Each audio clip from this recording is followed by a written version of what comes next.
عمران خان کو اقتدار سے نکالنے کی خاطر پیپلز پارٹی نے ایم کیو ایم کے ساتھ جو پاور شیئرنگ ڈیل کی تھی، اب اس کے تحت قربانی دینے کا وقت آن پہنچا ہے اور پہلے مرحلے میں پیپلز پارٹی کے مرتضی وہاب کو ہٹا کر ایڈمنسٹریٹر کراچی کا عہدہ ایم کیو ایم کے حوالے ہونے جا رہا ہے۔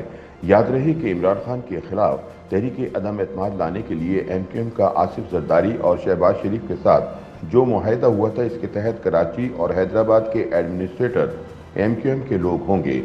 چنانچہ اب ایڈمنسٹریٹر کراچی مرتضی وہاب سے استعفیٰ لیا جا رہا ہے، اور جس کے بعد پہلے کراچی کا میئر لگایا جائے گا اور بعد میں حیدرآباد کا۔ اس کے علاوہ پیپلز پارٹی اور ایم کیو ایم کراچی سمیت سندھ بھر میں نئے بلدیاتی قانون میں ضروری ترامیم کے لیے گفت و شنید کا سلسلہ شروع کرنے والے ہیں۔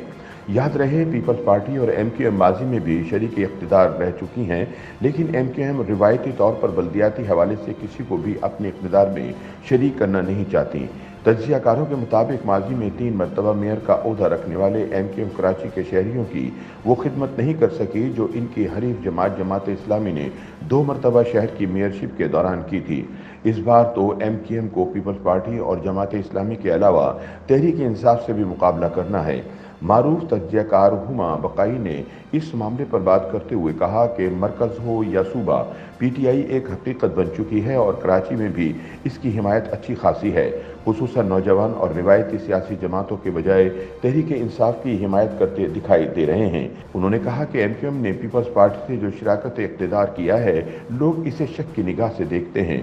ملکی سیاست کی طرح کراچی میں بھی سیاست اور اقتدار اسٹیبلشمنٹ کے گرد گھومتا ہے، لیکن تمام سیاسی جماعتوں کو یہ بات سمجھ لینی چاہیے کہ اس بار فیصلہ کارکردگی پر ہوگا، کیونکہ یہ 1990 نہیں بلکہ 2022 ہے۔ عمران خان کے خلاف تحریک عدم اعتماد سے قبل پیپلز پارٹی کراچی کی میئرشپ حاصل کرنے کے لیے انتظامی طور پر پورا ہوم ورک کر چکی تھی۔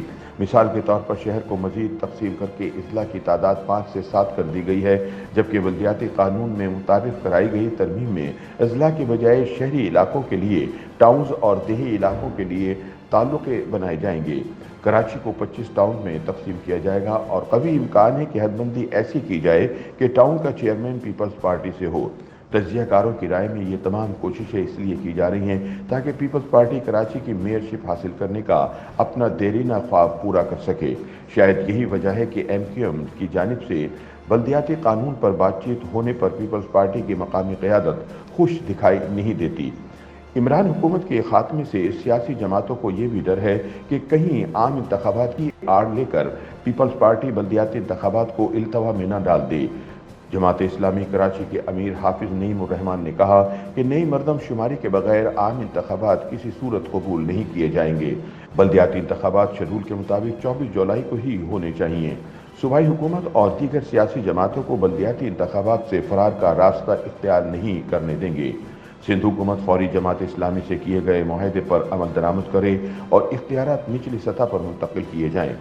مبصرین کی رائے میں کراچی کے بلدیاتی انتخابات میں ایم کیو ایم کو تحریک انصاف سے زیادہ پاک سرزمین پارٹی کا مقابلہ کرنا ہوگا۔ ایک طرف جماعت اسلامی سالوں سے حق دو کراچی کو کے ذریعے شہری مسائل کو نہ صرف بہتر انداز میں اجاگر کر رہی ہے بلکہ دیگر جماعتیں بھی ان کی کوششوں کا اعتراف کرتی ہیں۔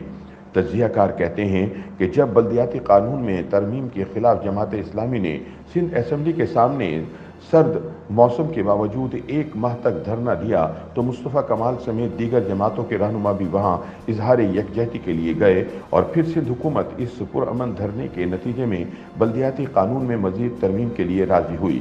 اس بات کا قوی امکان موجود ہے کہ جماعت اسلامی اور پاک سرزمین پارٹی اتحاد کی صورت میں بلدیاتی انتخاب لڑیں یا پھر انتخابات کے بعد ان میں کوئی ورکنگ ریلیشن شپ قائم ہو جائے۔ ایم کیو ایم کے رہنما اور وفاقی وزیر امین الحق نے بتایا کہ بلدیاتی قانون میں ترامیم کے لیے ایم کیو ایم کے پیپلز پارٹی سے مذاکرات شروع ہو چکے ہیں اور ترمیمی قانون جلد اسمبلی میں پیش کیا جائے گا۔ انہوں نے کہا کہ تحریک انصاف نے کراچی کے حوالے سے کوئی وعدہ پورا نہیں کیا۔ کراچی کے لیے شہباز حکومت سے صرف حقوق مانگے ہیں۔ اس بار پیپلز پارٹی کا رویہ انتہائی مثبت ہے۔ کراچی اور حیدرآباد کے میئر انشاءاللہ بااختیار ہوں گے۔ یاد رہے کہ صوبہ سندھ میں ایم کیو ایم کے معاہدوں کی ایک تاریخ رہی ہے۔ پہلا معاہدہ 1997 میں نواز شریف کی حکومت سے کیا گیا، مگر حکیم سعید کے قتل اور سندھ میں گورنر راج کے نفاذ کے بعد یہ معاہدہ صرف 1 سال میں ختم ہو گیا۔